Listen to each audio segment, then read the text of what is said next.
day before we get off the ship, there are some things you need to know on how to disembark smoothly, and that's what we're going to talk about in today's video.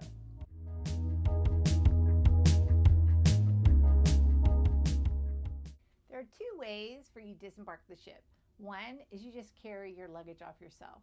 The other is they provide luggage tags. So you get these luggage tags, you put them on your luggage, you take off the old luggage tags that you used when you embarked the ship a few days ago.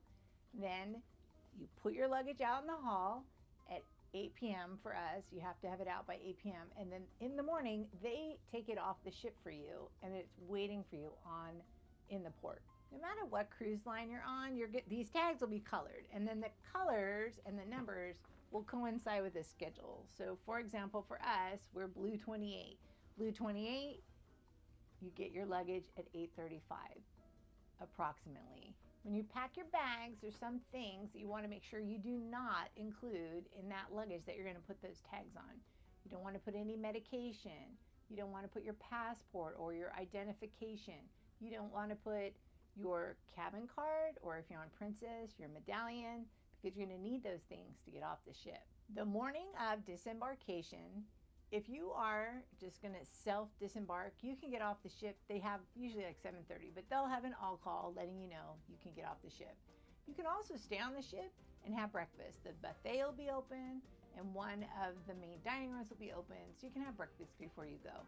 But you do need to be outside of your stateroom, usually around 8:30, because they need to have your stateroom available so they can turn it over for the next guest to come, because they're going to be getting on the ship probably around 11 o'clock. Once you get off the ship, your luggage will be in nice, neat rows. You'll see the color of your tag. You'll collect your luggage, and then you'll go through customs and immigration.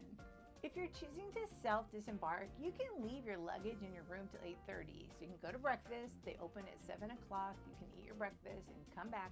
Just get your luggage out of your stateroom by 8:30. Your toiletries that you keep might not be TSA approved. So you're keeping them when you're on the ship. You're going to disembark the ship. And then at some point, you're going to have to transfer those items into the luggage that you're going to check when you get to the airport. It's a good idea the day before that you check your folio. That's what they call where your balance is. So check your folio the day before. If there's any bills or any items on that bill that aren't yours, make sure you go to guest services and handle it before you even get off the ship. If there are any photos that you want, every cruise line, they're going to be taking photos of you throughout your trip. So if there's any that you want to pay for and download, you need to make sure you download them before you even get off the ship, because once you're off the ship, you can't get them anymore.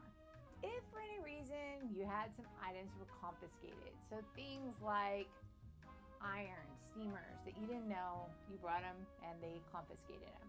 Those will be available for you when you're getting off the ship, and they're going to have a paper giving you all the information, and it'll tell you exactly where to get those items. We're disembarking from a Mexican Riviera cruise, and lots of people purchased tequila. Once you bring the tequila back on the ship, you're not allowed to bring it to your cabin. Instead, they kind of take it from you and they label it. They will deliver it to your cabin the night before so that you can then take it with you when you leave. You're not going to have to go get it from the confiscated items table. Now that you know how to get off the ship, and you still need some tips on how to embark your first day, make sure you watch this video next. Happy sailing!